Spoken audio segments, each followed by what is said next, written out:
Hello everyone, good evening. स्वागत है आप सभी का ऑनलाइन स्टडी में। इस वीडियो में हम बात करेंगे बिहार एसआई प्रीलिम्स के लिए प्रैक्टिस सेट 3 के बारे में। अगर आपने इससे पहले के बाकी के 2 सेट्स को नहीं देखा है तो जाकर के प्लेलिस्ट को चेक कर सकते हैं, वहाँ पे आपको दोनों सेट्स मिल जाएंगे, जिसमें हम लोगों ने कुल 100 क्वेश्चंस के बारे में ऑलरेडी डिस्कस कर चुका है। और इस वीडियो में भी हम लोग 100 क्वेश्चंस के साथ ही देखेंगे, जो कि फुल लेंथ आपका ये मॉक टेस्ट होने वाला है।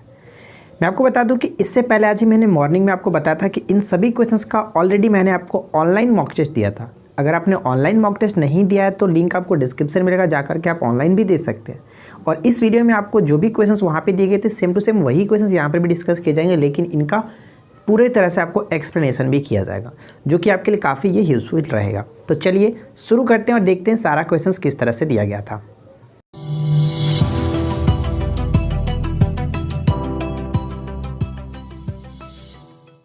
आज के इस वीडियो का फर्स्ट क्वेश्चन ये बनता है कि सिंधु सभ्यता के प्रमुख स्थल बनावली हरियाणा के किस जिले में स्थित है? राइट आंसर क्या होगा? करेक्ट आंसर हम ऑप्शन यहाँ पे बी को टिक करेंगे, फतेहाबाद। फतेहाबाद जिले में ये स्थित है और बनावली जो है फतेहाबाद से करीब 16 किलोमीटर की दूरी पर स्थित है, ध्यान रखेंगे। और अगर हम बात करें कि इसकी खोज कब की गई थी तो 1973 में, ठीक है, 1973 में RS बिस्ट के द्वारा ये खोज की गई थी, तो इसको आप ध्यान में रखना है। सेकेंड क्वेश्चन ये कह रहा है कि सारनाथ मंदिर किस वर्ष में बनाया गया था? तो राइट आंसर क्या है? Option C will be correct answer, 640 ईस्वी में, ठीक है। भगवान बुद्ध के स्मरण में सम्राट अशोक ने इसको बनवाया था। और इसी मंदिर के पास में कह सकते हैं कि जो हिरण पार्क है, सारनाथ में ये पड़ता है, तो सारनाथ में स्थित जो हिरण पार्क है उन यहाँ पर जो कि हम कह सकते हैं भगवान बुद्ध ने अपना प्रथम जो कि धर्मापदेश दिया था, जिसको हम धर्मचक्र प्रवर्तन के नाम से जानते हैं। तो ये चीज़ आप ध्यान में रखेंगे। चलिए थर्ड क्वेश्चन कह रहा है कि वर्ष 2020 के लिए चमेली देवी जैन पुरस्कार से किसे सम्मानित किया गया? मैंने यहाँ पर करंट भी जो कि क्वेश्चंस करीब 10 से प्लस करंट क्वेश्चंस यहाँ पे इंक्लूड कर रखा है, और अगर आपकी डिमांड रही तो और भी ज़्यादा करंट अफेयर्स को हम यहाँ पे इंक्लूड कर देंगे, ठीक है। तो फिलहाल देखिए, अगर हम बात करें कि वर्ष 2020 के चमेली देवी जैन पुरस्कार से किसे सम्मानित किया गया, तो right answer will be option D, A और बी दोनों, ठीक है, अरफा शेरवानी और रोहिणी मोहन को। अब मैं आपको बता दूं कि ये मीडिया फाउंडेशन के द्वारा दिया जाता है, जो कि चमेली देव जैन पुरस्कार, ठीक है। और इस वर्ष 12 मार्च 2020 को उत्कृष्ट महिला पत्रकार का जो कि चमेली देवी जैन पुरस्कार प्रदान किया गया, और ये 2019 का ही है, 2020 में दिया गया था, ठीक है। एक क्वेश्चन ये पूछा सकता है कि चमेली देवी जो जैन पुरस्कार है ये सबसे पहली बार कब दिया गया था? तो 1980 में दिया गया था, ठीक है, ध्यान रखेंगे। 1980 में दिया गया था फर्स्ट टाइम। क्लियर? चलिए अगला क्वेश्चन क्या कह रहे हैं? नेक्स्ट क्वेश्चन है कि सिकंदर ने भारत पर आक्रमण किया था। सिकंदर ने भारत पर आक्रमण किया था कब? तो राइट आंसर क्या होगा? Option C will be correct answer, 326 ईसा पूर्व, ठीक है। सिकंदर महान जो कि भारत विजय अभियान स्टार्ट किया था 326 ईसा पूर्व में। और यहाँ से कुछ क्वेश्चन हम जैसे जान लेते हैं, जैसे कि सिकंदर का सेनापति कौन था? Seleucus Nicator. और जल सेनापति कौन था? निर्याकस, ध्यान रखेंगे। और आपको पता है कि व्यास नदी को पार करने से इनकार कर दी थी इसकी सेना ने। ये छोटा पॉइंट से आपको ध्यान रखना है, किस नदी को पार करने से इनकार कर दिया था इसकी सेना ने, जो कि व्यास नदी को, ठीक है। और इसका पंजाब शासक के साथ जो कि एक युद्ध भी हुआ था, जिसको हम हाइडेस्पीज के युद्ध के नाम से जानते हैं, या फिर झेलम कह सकते हैं। झेलम को ही पुराना नाम था वितास्ता, तो वितास्ता के युद्ध के नाम से भी जाना जाता है कि नहीं। चलिए क्वेश्चन नंबर 5 में कह रहा है क्या अमृतसर में जो जलियांवाला बाग नरसंहार हुआ था ये कब हुआ था? एग्जैक्ट आपके साथ डेट पूछा गया है, तो बताइए क्या होगा राइट आंसर? तो अमृतसर में जलियांवाला बाग जो नरसंहार हुआ था, हम कह सकते हैं कि 13 अप्रैल 1919 को हुआ था। करेक्ट आंसर क्या होगा? Option A will be right answer, ठीक है। अब मैं आपको बता दूं कि यहाँ से देखिए, अगर आप 19 अक्टूबर 1919 को पिक करेंगे तो इसमें क्या है कि इस दिन यानी 19 अक्टूबर 1919 को कह सकते हैं कि पहले पूरे भारत में खलीफा दिवस के रूप में मनाया गया, ठीक है। साथ ही साथ 1919 की अगर हम बात करें तो इसमें क्या हुआ था कि लॉर्ड हंटर की अध्यक्षता में जलियांवाला बाग जो हत्याकांड हुआ था उसकी जाँच के लिए सरकार ने एक कमेटी की भी स्थापना किया था इसी दिन 19 अक्टूबर 1919 को, ठीक है। अगर क्वेश्चंस में ध्यान रखें कि 19 मार्च दिया रहता, 19 मार्च 1919 दिया रहता, तब इसके लिए आपको ध्यान रखना है कि इस दिन रॉलेट एक्ट लागू हुआ था, ठीक है। तो ये सभी छोटी छोटी पॉइंट्स है जो कि आपको याद रखनी है। क्वेश्चन नंबर 6 में देखिए क्या है। 6 क्वेश्चन कह रहा है कि लिथोस्फीयर है, बताइए कि लिथोस्फीयर क्या है? लिथोस्फीयर पृथ्वी के किस भाग को हम कहते हैं? देखिए लिथोस्फीयर इंग्लिश वर्ड है, अगर हम हिंदी में बात करें तो इसको स्थल मंडल कहा जाता है, ठीक है। यानी ऑप्शन हम ए को टिक करेंगे, पृथ्वी का ऊपरी भाग। ध्यान रखिएगा भूपृष्ठ कह सकते हैं या भूपटल कह सकते हैं, यानी कि क्रस्ट, और साथ ही साथ जो मेंटल है इसमें सबसे ऊपरी जो ऊपर की जो परत है उसको हम लोग स्थल मंडल के रूप में परिभाषित करते हैं, या फिर कह सकते हैं कि वो स्थल मंडल का ही हिस्सा होता है कि नहीं।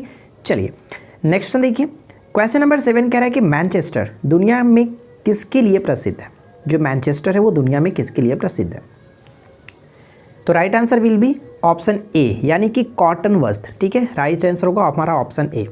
देखिए यहाँ से मैनचेस्टर की जब बात आ ही रही तो 3 चीज़ आपको ध्यान रखना है। भारत में 3 मैनचेस्टर कह सकते हैं, जैसे कि भारत में पूर्व का मैनचेस्टर किसे कहा जाता है, अहमदाबाद को, ठीक है, अहमदाबाद को। अगर उत्तर भारत के मैनचेस्टर पूछ ले तो कानपुर को कहते हैं, और दक्षिण भारत का मैनचेस्टर पूछ ले तो वो हमारा तमिलनाडु का कोयम्बटूर होता है, ठीक है ना। नेक्स्ट क्वेश्चन, अगला प्रश्न कह रहा है कि भारत में न्यायपालिका जो है वो किसके अधीन है। बताइए भारत में जो न्यायपालिका है वो है, क्या होगा राइट आंसर। तो ध्यान रखिएगा भारत में जो न्यायपालिका है वो स्वतंत्र है, किसी के अधीन नहीं होती है। ऑप्शन हम यहाँ पे डी को टिक करेंगे। क्वेश्चन नंबर 9 कह रहा है कि निम्नलिखित में से कौन सा परीक्षण या फिर टेस्ट कह सकते हैं कि कैंसर रोग की पहचान में मदद करता है। कैंसर रोग की पहचान में मदद करता है, तो राइट आंसर यहाँ पे ऑप्शन डी को टिक करेंगे, बायोप्सी परीक्षण। ऑप्शन डी को टिक करेंगे। क्वेश्चन नंबर 10 में क्या कह रहा है कि हाल ही में चीन ने जापान को हरा करके सुदीरमन कप 2019 का विजेता बना। ध्यान रखिएगा सुदीरमन कप 2019 का विजेता कौन बना है, तो चीन बना है, जो कि जापान को हरा करके। तो पूछा जा रहा है कि यह किस खेल से संबंधित है, जो सुदीरमन कप है वह किस खेल से संबंधित है। तो सही आंसर क्या होगा, बैडमिंटन। ध्यान रखिएगा बैडमिंटन, बहुत इंपॉर्टेंट क्वेश्चन ये बन सकता है। अगला प्रश्न बनता है कि किस देश की सेना ने स्वदेशी मोबाइल एप्लीकेशन साई लॉन्च किया। स्वदेशी मोबाइल एप्लीकेशन जो कि साई लॉन्च किया है। सबसे पहले आपको बता दूं कि साई का फुल फॉर्म क्या है, दो secure application for the internet, ठीक है। साई का फुल फॉर्म है secure application for the internet. तो करेक्ट आंसर क्या होगा, ऑप्शन यहाँ पे हम बी को टिक करेंगे, ठीक है। भारतीय जो सेना है यानी कि इंडियन जो आर्मी है इन्होंने इसको विकसित किया है साई। अब इसमें क्या है कि सुरक्षित वॉइस टेक्स्ट और जो कि वीडियो कॉलिंग है इस सभी के तो ये सुरक्षा प्रदान करने के लिए, सिक्योर करने के लिए इसको लॉन्च किया गया। तो ये काफ़ी अच्छा है, और जस्ट ये सिमिलर है जैसे हम टेलीग्राम यूज़ करते हैं, व्हाट्सएप यूज़ करते हैं, सेम टू सेम उसी की तरह है ये, ठीक है। चलिए नेक्स्ट क्वेश्चन क्या कह रहे हैं। अगला प्रश्न हमारा बनता है कि अधिकांश चोलकालीन जो मंदिर है वो किस देवी देवता को समर्पित है। अधिकांश चोलकालीन जो मंदिर है वो किस देवी देवता को समर्पित है। तो राइट आंसर यहाँ पे होगा ऑप्शन बी, यानी कि शिव को समर्पित है, ठीक है। क्वेश्चन नंबर 13 में पूछा जा रहा है कि भारतीय संविधान में जो संघीय प्रणाली है वो कहाँ से लिया गया। ये सभी क्वेश्चंस आपकी पॉलिटी हम लोगों ने पढ़ रखा है। पॉलिटी अगर आप हमारा सीरीज टॉपिक वाइज पढ़ना चाहते हैं तो जाकर के प्लेलिस्ट चेक कीजिए, वहाँ पे आपको सारा चीज़ एक साथ मिल जाएगा। तो देखिए संघीय प्रणाली कहाँ से ली गई है, तो हम कह सकते हैं राइट आंसर होगा क्या, correct answer will be option D, इनमें से कोई नहीं, यानी कि संघीय प्रणाली कनाडा से लिया गया, कनाडा के संविधान से ग्रहण किया गया। तो ऑप्शन यहाँ पे डी को टिक करेंगे। अगला प्रश्न ये बनता है कि भारतीय संविधान का अनुच्छेद 19 प्रदान करता है कितने प्रकार की स्वतंत्रता को प्रदान करता है। तो अनुच्छेद 19 जो वो 6 स्वतंत्रताओं को प्रदान करता है। ऑप्शन हम ए को टिक करेंगे। क्वेश्चन नंबर 15 क्या कह रहा है, भारतीय संविधान ने निम्नलिखित में से किस भाग में सामाजिक एवं आर्थिक लोकतंत्र को सुनिश्चित किया है। बताइए क्या होगा राइट आंसर। तो सही आंसर क्या होगा, ऑप्शन सी, यानी कि राज्य के नीति निर्देशक सिद्धांत। ऑप्शन सी को टिक करेंगे। ये किस देश के संविधान से ग्रहण किया गया, तो आयरलैंड के संविधान से ग्रहण किया गया, जिसका आर्टिकल 36 से लेकर के 51 तक मौजूद है। गौतम बुद्ध का जन्म स्थान किसके द्वारा अंकित किया जाता है। गौतम बुद्ध का जन्म स्थान किसके द्वारा अंकित किया जाता है, तो राइट आंसर होगा अशोक मौर्य का, ठीक है। अशोक मौर्य का जो कि रुक्मिणीदेवी जो स्तंभलेख है उससे ये प्राप्त होता है। आगे बढ़ते हैं। नेक्स्ट क्वेश्चन क्या कह रहा है, अगला प्रश्न ये कह रहा है कि निम्नलिखित में से कौन सी उपाधि जो समुद्रगुप्त की नहीं है। बताइए यहाँ पे जो भी उपाधि दी गई इनमें से कौन सी उपाधि समुद्रगुप्त की नहीं है। तो राइट आंसर क्या होगा, यहाँ पे देखिए भारत का नेपोलियन भी कहा जाता है, अमोघ अश्वमेधकर्ता भी कहा जाता है, और साथ साथ कविराज इनको भी कहा जाता है। तो यहाँ पे हम करेक्ट आंसर ऑप्शन डी को टिक करेंगे। इनमें से ऐसा कोई भी नहीं है जो कि इनकी उपाधियाँ नहीं है, तो हम यहाँ पे ऑप्शन डी को टिक करेंगे। उपरोक्त सभी यानी कि इनकी उपाधियाँ है, ठीक है। एक और इनकी उपाधि होती है जो मैं आपको बता दूँ कि पृथ्वी प्रथम वीर, इन्हीं को कहा जाता है, पृथ्वी प्रथम वीर, ठीक है। नेक्स्ट क्वेश्चन ये कह रहा है कि निम्न में से कौन सा मिलान जो कि सही नहीं है। बताइए कौन सा मिलान यहाँ पे सही नहीं है। तो दार्जिलिंग जो है वो पश्चिम बंगाल का हिस्सा है, माउंट आबू राजस्थान में ही पड़ता है, कोडाईकनाल जो है वो तमिलनाडु में ही पड़ता है, यानी कि सभी के सभी बिल्कुल सही, इसलिए ऑप्शन हम यहाँ पे डी को टिक करेंगे। देखिए नेक्स्ट क्वेश्चन क्या कह रहा है, अगला जो प्रश्न है कि देवताओं की घाटी किसके बीच स्थित है। बताइए देवताओं की जो घाटी है वो किनके बीच स्थित है? तो राइट आंसर क्या होगा? ऑप्शन डी, यानी कि धौलाधर और पीर पंजाल। ये कभी कभी क्वेश्चन ऐसे ना लिख करके सिंपल सा भाषा में पूछा ये जाएगा कि कुल्लू घाटी जो है वो कहाँ स्थित है, यानी कि किनके बीच पड़ता है? कुल्लू घाटी। कुल्लू घाटी को ही देवताओं की घाटी के नाम से जाना जाता है, तो ये थोड़ा सा आप ध्यान में रखेंगे, ठीक है। चलिए अगला प्रश्न देखिए क्या है कि आंध्र प्रदेश के किस जिले में इसरो प्रमुख के सिवान ने देश के सबसे बड़े जो तरल हाइड्रोजन भंडारण को हरी झंडी दिखाई है? तो सही आंसर होगा चित्तौड़ जिले में। ऑप्शन हम बी को टिक करेंगे, चित्तौड़ जिले में, ठीक है। नेक्स्ट प्रश्न देखिए कि बाबर के संबंध में निम्नलिखित में से कौन सा जो कथन है वो असत्य है? बाबर के संदर्भ में कौन सा कथन जो वो असत्य है? तो बाबर ने भारत में सबसे पहले तोपखाने का प्रयोग इसने किया था, बिल्कुल सही है। मुंबईयान नामक पद शैली का जन्मदाता बाबर को ही माना जाता है, ये पॉइंट भी सही है। खानवा के युद्ध में विजय के उपरांत बाबर ने कलंदर की उपाधि प्राप्त की थी। देखिए बाबर ने कलंदर की उपाधि तो प्राप्त की थी लेकिन खानवा के युद्ध में नहीं, ठीक है। इनकी उदारता के कारण ये दिया गया था कलंदर की उपाधि, लेकिन खानवा के युद्ध के पश्चात, विजय के पश्चात इन्होंने गाजी की उपाधि धारण की थी। तो ये हमारा पॉइंट जो कि गलत होगा। ऑप्शन हम यहाँ पे डी जो कि कह सकते हैं हमारा सी यहाँ पे सही होगा, क्योंकि सी हमसे पूछा गया था कि कौन सा असत्य है। तो राइट आंसर हम ऑप्शन सी को टिक करेंगे, ठीक है। चलिए अगला प्रश्न देखिए, नेक्स्ट क्वेश्चन क्या कह रहा है? अगला प्रश्न कह रहा है कि निम्नलिखित में से कौन सा कथन जो कि सही है? 3 पॉइंट्स दिए गए, तीनों पॉइंट्स को पढ़िए और उसके बाद बताइए कि कौन सा कथन यहाँ पे सही होगा, किसे टिक करेंगे। पहला पॉइंट कह रहा है कि कृष्णदेवराय के शासनकाल को तेलुगु साहित्य का क्लासिक युग कहा जाता है, बिल्कुल सही, कोई दिक्कत नहीं।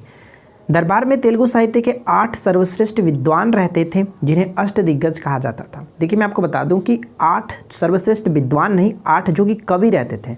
विद्वान कहना गलत होगा, कवि हम कहेंगे, ठीक है, वो कवि थे। तो यहाँ पे अष्टदिग्गज बिल्कुल सही होगा। तो यहाँ पे हमारा ये पॉइंट गलत है, सेकेंड हम पॉइंट को गलत कहेंगे क्योंकि विद्वान नहीं कवि होना चाहिए था। 8 सर्वश्रेष्ठ कवि रहते थे जिनको 8 अष्टदिग्गज कहा जाता था और ये बाबर के समकालीन थे, यानी कि कृष्णदेवराय जो थे वो बाबर के समकालीन थे, बिल्कुल सही है। तो यहाँ पे ऑप्शन सी को टिक करेंगे, 1 और 3 बिल्कुल राइट आंसर हो जाता है। नेक्स्ट क्वेश्चन क्या कह रहा है कि प्रायद्वीपीय भारत में उच्चतम पर्वत चोटी, प्रायद्वीपीय भारत में उच्चतम पर्वत चोटी कौन सा है?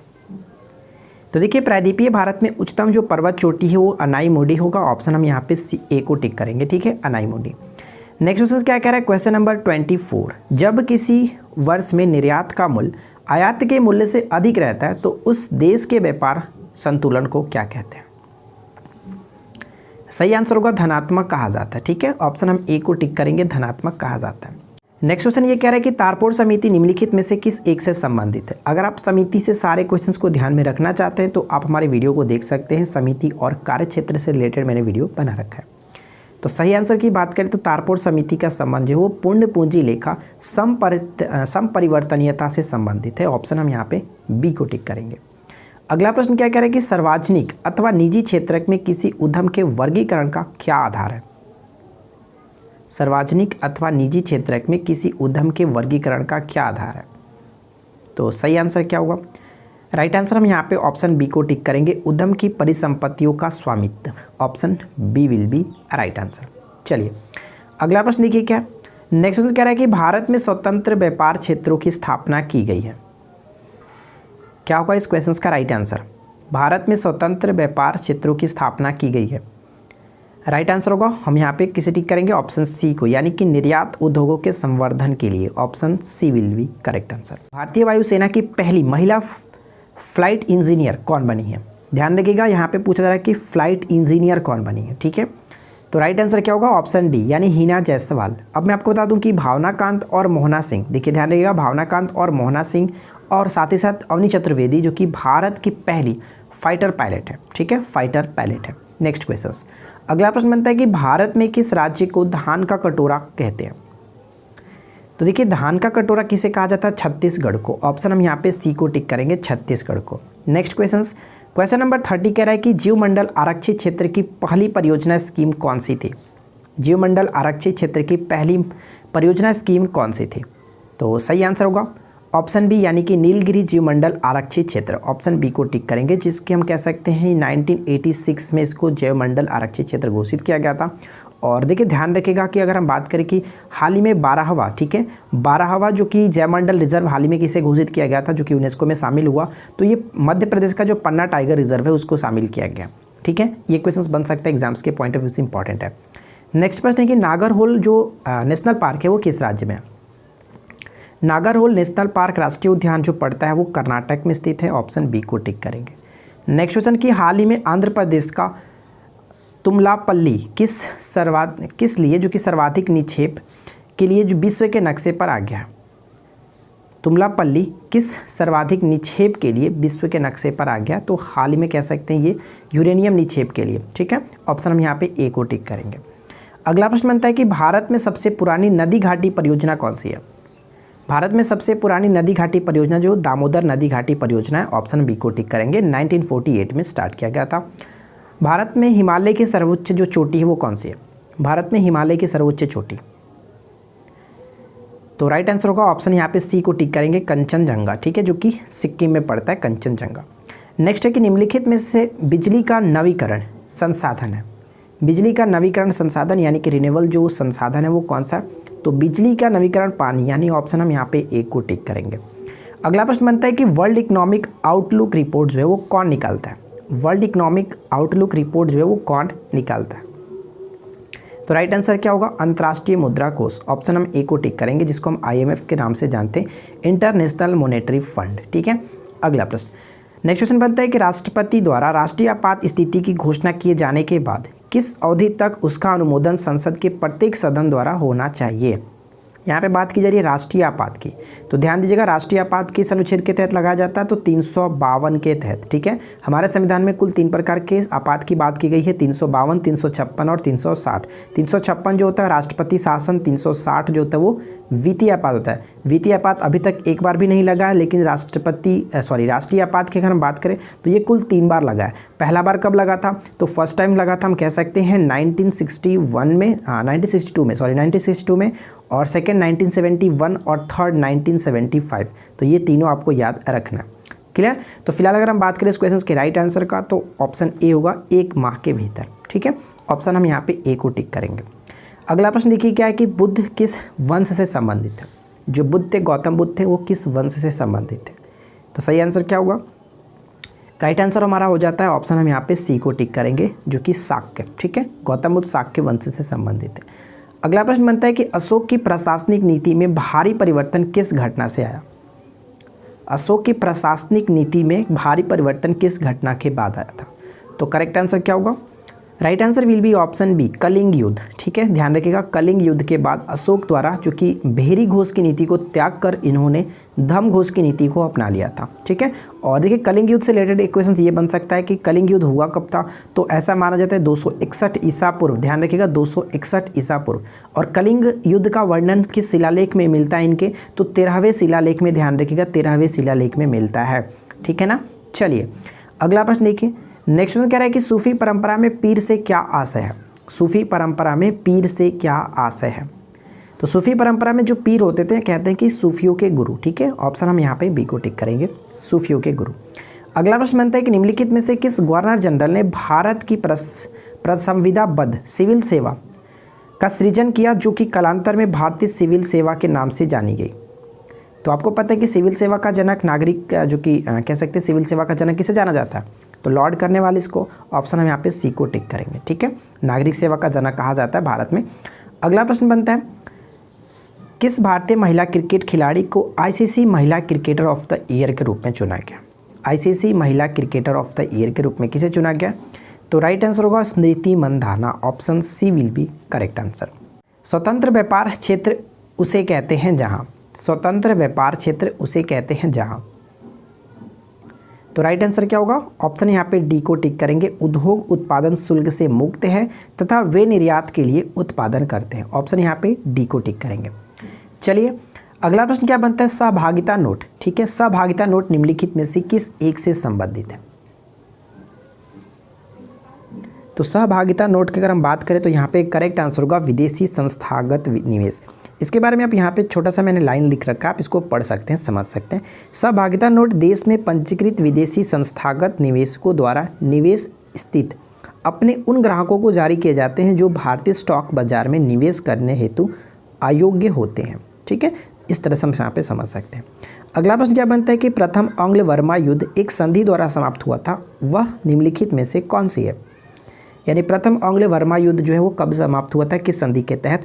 तो राइट आंसर होगा ऑप्शन यहाँ पे हम डी को टिक करेंगे, यानडूब की संधि। ठीक है, 1826 में हुआ था यानडूब की संधि, और ये यानडूब जो है वो जो कि कह सकते हैं म्यांमार में स्थित है, जिसको वर्मा पहले जाना जाता था। ठीक है, अच्छा एक क्वेश्चन यहाँ पे जो आप सलबाई की संधि देख रहे हैं ये बहुत इंपॉर्टेंट है।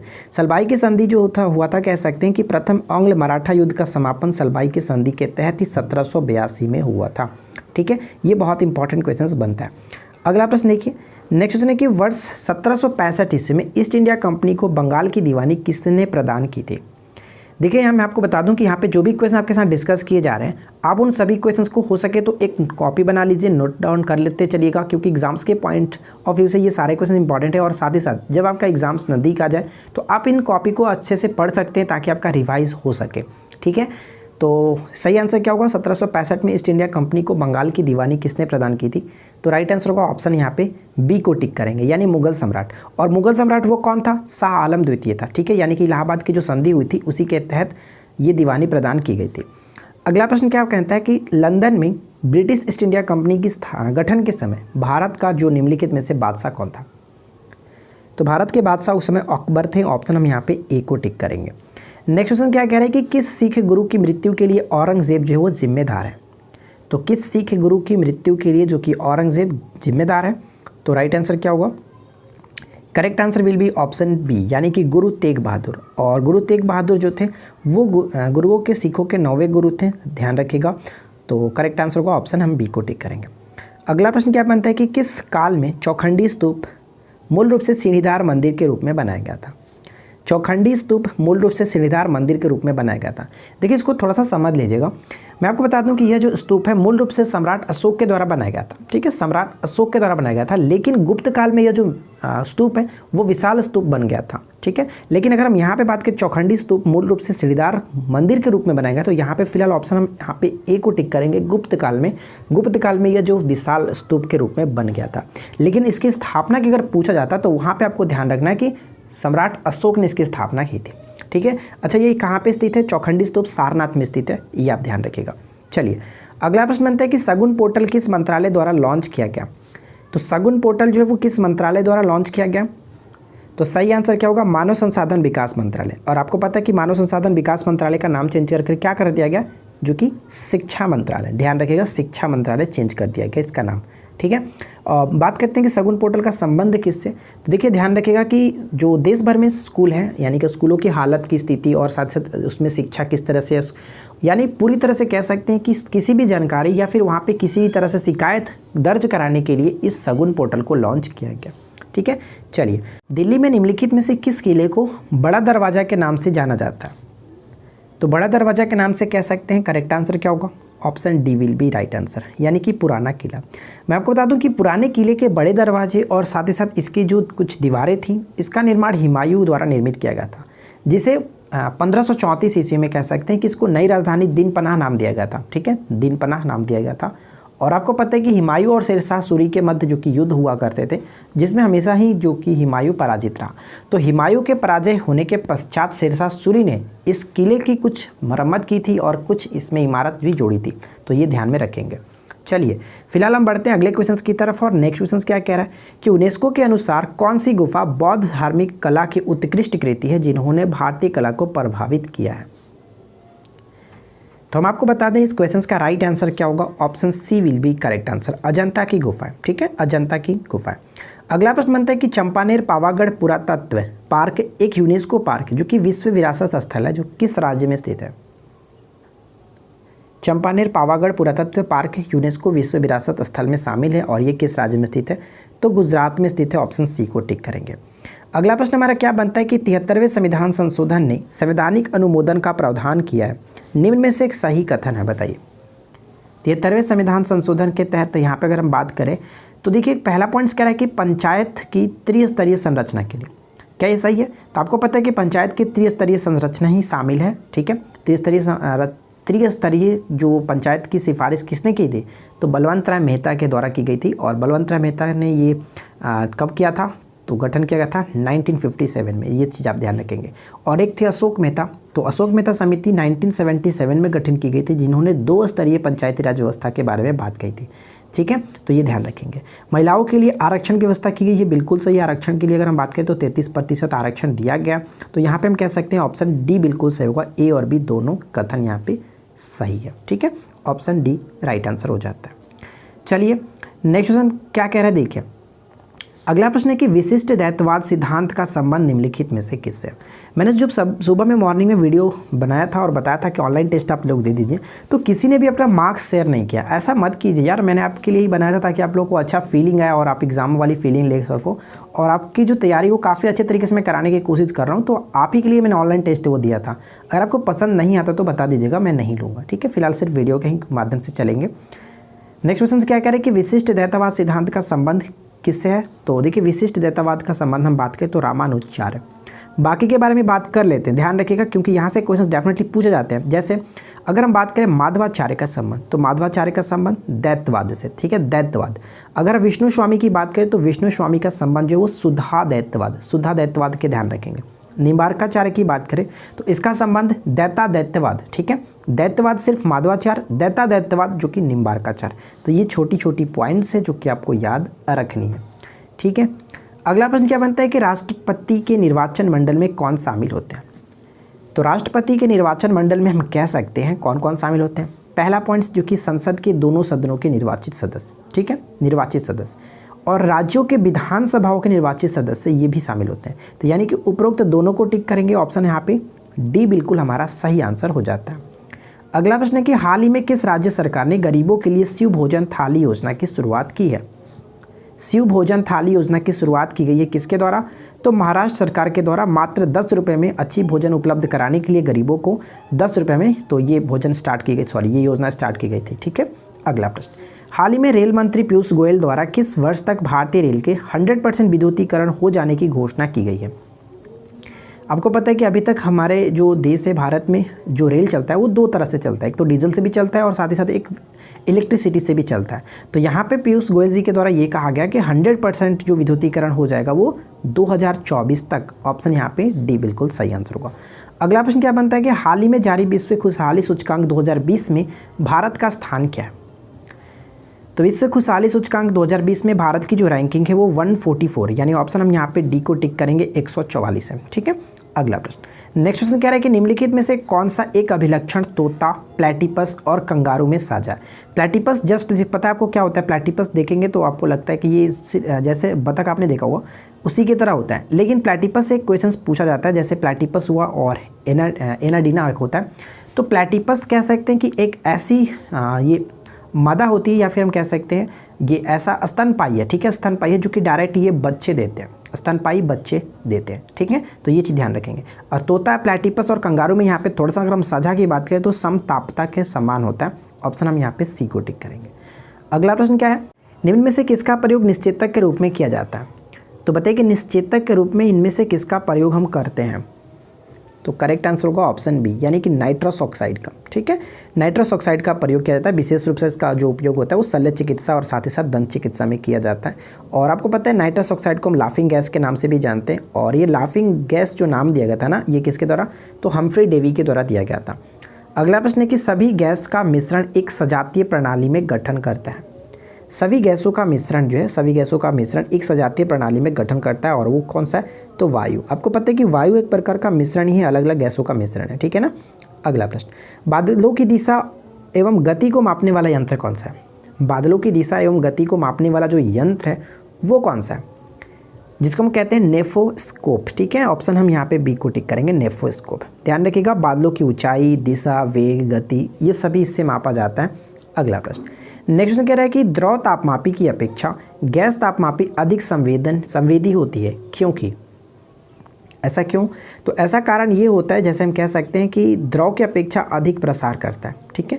यानी हम कह सकते हैं करेक्ट आंसर जो होगा वो गैस तापमापी जो वो द्रव की अपेक्षा अधिक प्रसार करता है, इसलिए अधिक इसका संवेदी होता है, ठीक है। ऑप्शन ए टिक करेंगे। नेक्स्ट क्वेश्चन है कि कौन सा जो जलद मरुमध्य है, कह सकते हैं कि ये ऑस्ट्रेलिया और तस्मानिया को अलग करता है, और ये बहुत ज़्यादा वीवीआई क्वेश्चन है, आप इसको अच्छे से ध्यान रखिएगा। तो ये है बास जल संधि, ठीक है, बास जल संधि जो ऑस्ट्रेलिया और तस्मानिया को अलग करता है। अगला प्रश्न है कि वेनिस ऑफ द वर्ल्ड के नाम से किस देश को जाना जाता है। वेनिस ऑफ द वर्ल्ड के नाम से एक्चुअली एक भौगोलिक नाम है। तो बताइए कि वेनिस ऑफ द वर्ल्ड के नाम से किसे जानते हैं? तो राइट आंसर होगा ऑप्शन सी यानी कि स्वीडन। ठीक है, स्वीडन। ऐसे तो हम कहते हैं स्कॉटहोम यहाँ पे होना चाहिए था, स्कॉटहोम जो कि स्वीडन में है। ठीक है, और अगर हम बात करें यहाँ पे न्यूजीलैंड, तो देखिए न्यूजीलैंड को हम किस नाम से जानते हैं? दक्षिण का ब्रिटेन के नाम से जाना जाता है। और स्कॉटलैंड की अगर हम बात करें तो स्कॉटलैंड का एक शहर है जिसका नाम है एबरडीन। ठीक है, एबरडीन को ग्रेनाइट सिटी कहा जाता है, ध्यान रखिएगा। और बेल्जियम से रिलेटेड एक क्वेश्चन डेफिनेटली पूछा जाता है, अक्सर देखने आपने भी देखा होगा, कॉकपिट ऑफ यूरोप। ठीक है, कॉकपिट ऑफ यूरोप कहा जाता है बेल्जियम को। चलिए फिलहाल हम बढ़ते हैं अगले प्रश्न की तरफ। और नेक्स्ट क्वेश्चन कह रहा है कि निम्नलिखित में से किस शहर में संविधान सभा का पहला सत्र आयोजन किया गया था? अगर आपको ये वीडियो अच्छी लगी तो वीडियो को लाइक कीजिएगा, अपने दोस्तों के साथ अधिक से अधिक अपने ग्रुप में शेयर कीजिए ताकि और भी लोग हमारे साथ जुड़ सकें। ठीक है, देखिए नेक्स्ट क्वेश्चन अगर हम बात करें इस क्वेश्चन का राइट आंसर का, तो सही आंसर है नई दिल्ली में। संविधान सभा का जो पहला सत्र आयोजन किया गया था वो नई दिल्ली में आयोजन किया गया था। नेक्स्ट प्रश्न क्या कह रहा है कि कार्तिलता किसकी रचना है? बताइए कि कीर्तिलता है ना, कीर्तिलता किसकी रचना है? तो कीर्तिलता यहाँ पे रचना है किसकी? तो विद्यापति की। ऑप्शन हम यहाँ पे बी को टिक करेंगे। अब यहाँ पे देखिए कुछ पॉइंट्स मैंने लिख रखा है, जैसे सूरदास की रचनाएं कौन कौन सी थी? तो सुरसागर और सुरसरावली आप याद रख सकते हैं, साहित्य लहर याद रख सकते हैं, ये इंपॉर्टेंट है, वो मैंने आपको यहाँ पे नोट डाउन कर रखा है। सोमदेव की जो रचना है वो एग्जाम्स में पूछा जाता है और यह है कथा सरित सागर। ठीक है, ध्यान रखिएगा। अमीर खुसरो की कई रचना है यहाँ पे आपको ध्यान में रखना है। और साथ ही एक और मैं आपको बता दूँ कि अमीर खुसरो की जो एक रचना है और वो हमेशा पूछा जाता है, जैसे हम कह सकते हैं उनकी रचना का नाम क्या है? तो तुगलकनामा। ठीक है, तुगलकनामा भी अमीर खुसरो ने ही लिखा था। आगे बढ़ते हैं। अगला प्रश्न कह रहा है कि ग्रेट 5 लैक्स शामिल नहीं है, यानी कि जो ये झीलों का समूह है इसमें कौन शामिल नहीं है? इसमें कुल 5 झील होते हैं इसमें शामिल, तो उन 5 झीलों में से इसमें कौन शामिल नहीं है? देखिए इसको याद रखने के लिए छोटा सा तरीका होता है, HOMES, होम्स याद रखते हैं। ठीक है, होम्स में का मतलब ये हुआ कि H का मतलब कह सकते हैं यहाँ पे जो कि ह्यूरॉन झील, O का मतलब ओंटेरियो झील, M का मतलब मिशिगन झील और E का मतलब जो कि इरी झील याद रखेंगे और S का मतलब सुपीरियर झील। ये सभी जो कि कह सकते हैं ताजे पानी का झीलों का समूह है और इसके अंतर्गत मृत सागर यहाँ पे नहीं आएगा, बाकी यहाँ पे तीनों इसी के अंतर्गत आते हैं। ठीक है, आगे बढ़ते हैं। अगला प्रश्न है कि भारत के मुख्य निर्वाचन आयुक्त उनके पद से कौन हटा सकता है? यानी कि मुख्य निर्वाचन आयुक्त को उनके पद से कौन हटा सकता है? तो संसद के दोनों सदनों के द्वारा। ऑप्शन हम यहाँ पे सी को टिक करेंगे। अगला प्रश्न क्या बनता है कि शिमला समझौता 1972 किन के द्वारा जो कि संस्था हस्ताक्षर किए गए थे? सॉरी यहाँ पे थोड़ा सा मिस्टेक है। शिमला समझौता 1972 में किन के द्वारा हस्ताक्षर किए गए थे? तो जो शिमला समझौता हुआ था वो भारत और पाकिस्तान के जस्ट बाद हुआ था, युद्ध के पश्चात हुआ था। तो हम यहाँ पे क्या कह सकते हैं? राइट आंसर जो होगा वो इंदिरा गांधी, भारत की तरफ से इंदिरा गांधी और जो कि पाकिस्तान की तरफ से जो कि भुट्टो थे। ठीक है, ऑप्शन यहाँ पे हम बी को टिक करेंगे। नेक्स्ट प्रश्न क्या कह रहा है? अच्छा, ये जो हस्ताक्षर हुआ था कहाँ हुआ था? शिमला में हुआ था, इसलिए शिमला समझौता नाम जाना जाता है। ठीक है ना। अगला प्रश्न, ब्रह्मपुत्र नदी निम्नलिखित में से किस देश से होकर प्रवाहित नहीं होती है? देखिए ब्रह्मपुत्र जो नदी है वो कह सकते हैं कि नेपाल से होकर के नहीं बहती है। ठीक है, यहाँ पे ऑप्शन हम ए को टिक करेंगे। नेक्स्ट क्वेश्चन क्या बनता है? किस व्यक्ति को बादशाह खान के नाम से जाना जाता है? तो देखिए बादशाह खान के नाम से किसे जाना जाता है? तो राइट आंसर यहाँ पे क्या होगा? Option B will be correct answer, Khan Abdul Ghaffar Khan को। और इनको फ्रंटियर गांधी के नाम से भी जाना जाता है। ठीक है, और ये भारत रत्न पाने वाले पहले विदेशी भी थे जो कि पाकिस्तान से संबंधित थे। 1987 में इनको पहला भारत रत्न भी दिया गया था। अगला प्रश्न बनता है कि किसी चालक का प्रतिरोध किन किन तत्वों पर या फिर किन किन बातों पर निर्भर करता है? तो देखिए किसी चालक का प्रतिरोध जो कि हम कह सकते हैं इनमें से सभी, यानी चालक तार की लंबाई पर भी, अनुप्रस्थ काट के क्षेत्रफल पर भी और चालक पदार्थ की प्रकृति किस टाइप की है उस पर भी निर्भर करता है। ऑप्शन यहाँ पे डी बिल्कुल सही होगा। अगला प्रश्न बनता है कि आवर्त सारणी किस ब्लॉक को, यानी आवर्त सारणी के किस ब्लॉक को अंतः संक्रमण तत्व कहा जाता है? अंतः संक्रमण तत्व कहा जाता है किस ब्लॉक के तत्व को? तो राइट आंसर होगा एफ ब्लॉक के तत्व को। देखिए एफ ब्लॉक के तत्व के अंतर्गत हम बात करें तो इसके अंतर्गत लैंथेनाइड और एक्टिनाइड श्रेणी आता है। और लैंथेनाइड श्रेणी की बात करें तो 58 से लेकर के 71 तक, और एक्टिनाइड श्रेणी की बात करें तो 89 से लेकर 103 तक के जो भी तत्व है उनको हम यहाँ पे कहते हैं अंतः संक्रमण तत्व। ठीक है, तो ध्यान में रखिएगा एफ ब्लॉक। नेक्स्ट क्वेश्चन, अगला प्रश्न बनता है कि निम्न में से कौन सी जो कि खरीफ फसल नहीं है? तो कौन सी यहाँ पे खरीफ फसल नहीं है? तो सरसों जो है आपका ये रबी फसल के अंतर्गत आता है, तो ऑप्शन हम यहाँ पे ए को टिक करेंगे। अगला प्रश्न है कि आवर्त सारणी, ठीक है, आधुनिक आवर्त सारणी का कौन सा आवर्त अभी अपूर्ण है? आपको पता है कि आवर्त जो होता है इसको कहते हैं, ठीक है, आवर्त जो सीधी लाइन है, हॉरिजॉन्टल लाइन इसको कहा जाता है, जबकि हम जो वर्ग कहते हैं, जो हमारा जो ये वर्टिकल लाइन होता है इसको वर्ग कहते हैं। तो कौन सा आवर्त अभी अपूर्ण है, तो कह सकते हैं 7वां जो आवर्त है वो अभी अपूर्ण है। ऑप्शन हम बी को टिक करेंगे, वो इनकम्प्लीट है, ठीक है। अगला प्रश्न, नेक्स्ट क्वेश्चन बनता है कि राज्य विधानमंडल का तात्पर्य, यानी राज्य विधानमंडल का तात्पर्य क्या होगा। जिस तरह से आपको पता है कि संसद में 3 चीज़ें शामिल होती है, राष्ट्रपति, लोकसभा और राज्यसभा, उसी तरह से राज्य विधानमंडल में राज्यपाल, विधानसभा और विधान परिषद शामिल होते हैं। ऑप्शन हम यहाँ पे डी को टिक करेंगे, ठीक है। आगे बढ़ते हैं। अगला प्रश्न ये कह रहा है कि आइसोटॉप उन तत्वों के परमाणु वह हैं जिनके, क्या होता है आइसोटॉप्स का मतलब समस्थानिक, और समस्थानिक में क्या होता है कि परमाणु संख्या तो समान होती है लेकिन परमाणु द्रव्यमान अलग अलग होता है। ऑप्शन सी को टिक करेंगे, परमाणु द्रव्यमान भिन्न, परमाणु संख्या समान। Option C will be right answer. अगला प्रश्न देखिए, निम्नलिखित में से किसने इलाहाबाद की संधि यानी 1765 में भाग लिया था। 1765 में भाग लिया था, इलाहाबाद की जो संधि हुई थी, तो करेक्ट आंसर क्या होगा, शाह आलम द्वितीय था, और जो कि रॉबर्ट क्लाइव था, और सुजाउद्दौला थे। ऑप्शन यहाँ पे हम डी को टिक करेंगे, ठीक है। अगला प्रश्न, नेक्स्ट कह रहा है कि निम्न में से किस एक की सीमा जो कि कैस्पियन सागर से नहीं लगती है। तो बताइए कि कैस्पियन सागर से नहीं लगती है। देखिए कैस्पियन सागर से कौन कौन से देश शामिल होते हैं, यानी कैस्पियन सागर से लगने वाले जो देशों के नाम है वो कुछ इस तरह से है, रूस, अजरबैजान, ईरान, कजाकिस्तान और तुर्कमेनिस्तान।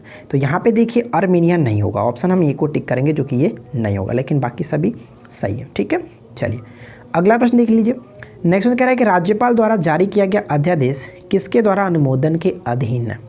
राज्यपाल के द्वारा जारी अध्यादेश किस अनुच्छेद में है, तो 213 के अंतर्गत होता है, जबकि राष्ट्रपति 130 के अंतर्गत जारी करते हैं, ठीक है, तो ध्यान रखिएगा। तो ये अध्यादेश किसके द्वारा अनुमोदन के अधीन है, तो राइट आंसर होगा राज्य विधानमंडल। ऑप्शन सी बिल्कुल सही आंसर होगा। विधानमंडल के अंतर्गत कौन कौन आएंगे, तो विधानमंडल के अंतर्गत ऊपर हम लोगों ने देखा था जो कि विधानसभा और विधान परिषद, और उसके अंतर्गत राज्यपाल भी आते हैं, ठीक है ना। अगला प्रश्न कह रहा है कि हमीदुद्दीन चिश्ती को मिट्ठे साहब के नाम से जो जनमानस में प्रसिद्धि मिली थी, इनकी दरगाह किस दुर्ग के भीतर स्थित है। तो राइट आंसर क्या होगा, ऑप्शन हम यहाँ पे डी को टिक करेंगे, गागरोन, ठीक है। देखिए सिंपल सा क्वेश्चन ये भी पूछा सकता है कि गागरोन जो दुर्ग है वो किस राज्य में स्थित है, तो ये आपका राजस्थान में स्थित है, ठीक है, राजस्थान में। अगला प्रश्न, नेक्स्ट बनता है कि 1 ग्राम वसा से कितनी ऊर्जा उत्पन्न होती है। 1 ग्राम वसा से कितनी ऊर्जा उत्पन्न होती है, तो राइट आंसर क्या होगा, 9.3 कैलोरी। ऑप्शन ए बिल्कुल सही आंसर होगा। नेक्स्ट प्रश्न क्या बनता है कि द्रव जिस ताप पर उबलता है उसे क्या कहते हैं।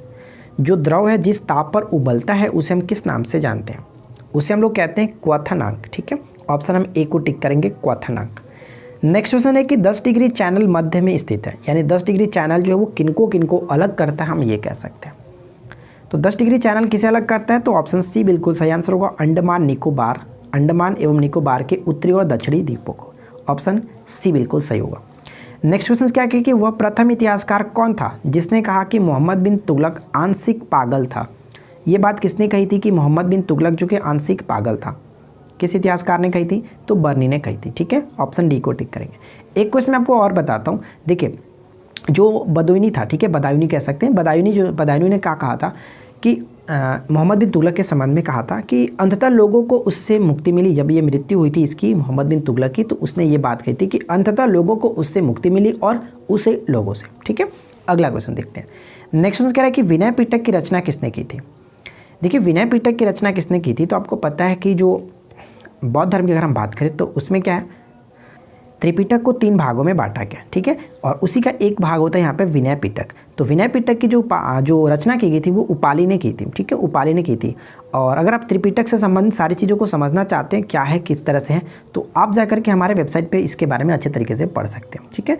और क्वेश्चन ये पूछा जा सकता है कि विनय पिटक में किसका जो कि क्या है, विनय पिटक का संबंध किस है, तो बौद्ध संघ का जो नियम दिया गया ना वो विनय पिटक में ही दिया गया। क्लियर। चलिए फिलहाल देखते हैं नेक्स्ट क्वेश्चन को, और अगला प्रश्न देखिए क्या है। नेक्स्ट क्वेश्चन कह रहा है कि निम्न में से किस सूफी ने भारत को पृथ्वी पर स्वर्ग कहा है।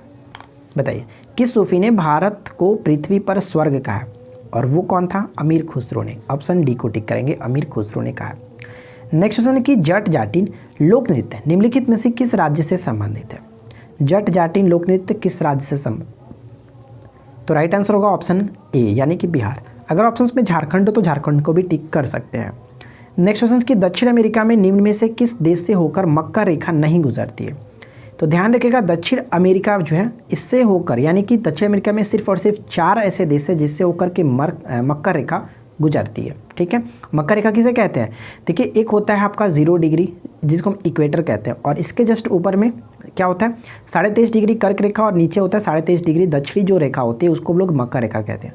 और ये मकर रेखा दक्षिण अमेरिका के सिर्फ 4 देशों से होकर के गुजरता है, और वो 4 देश कौन से होते हैं? जैसे चिली, अर्जेंटीना, ब्राज़ील और पराग्वे। ठीक है, यानी कि बोल्विया इसके अंतर्गत नहीं आएगा, ऑप्शन हम बी को टिक करेंगे। ठीक है, चिली की राजधानी क्या होती है? चिली की राजधानी जो कि सेंटियागो, ध्यान रखेंगे। पराग्वे की राजधानी क्या है? तो पराग्वे की राजधानी जो होती है वो आसन याद रख सकते हैं। ब्राज़ील की राजधानी आपको पता होगा ब्राज़ीलिया, और एक मैंने आपको बताया अर्जेंटीना। तो अर्जेंटीना की जो राजधानी होती है ब्यूनस आयर्स होता है। क्लियर, तो यहाँ पे ध्यान रखेंगे। अच्छा, बोल्विया की राजधानी भी बात कर ही लेते हैं, तो बोल्विया की राजधानी लापाज होता है, ये ध्यान रखेंगे। चलिए नेक्स्ट क्वेश्चन कह रहा है कि विश्व प्रसिद्ध खारे जल की जो झील है सांबर झील, ठीक है, किस राज्य में स्थित है? तो सांबर जो झील पड़ता है वो राजस्थान में पड़ता है। ठीक है, खारे पानी की झील है, ध्यान रखेंगे राजस्थान में। नेक्स्ट क्वेश्चन क्या कह रहा है कि किसने स्वीकार किया था कि कई बैलियों और ब्रेदवेटों की पराजय से उनका कुछ नहीं बिगड़ेगा। जमीन पर मैं उनके स्रोतों को तो नष्ट कर सकता हूं, लेकिन मैं समुद्र को नहीं सुखा सकता।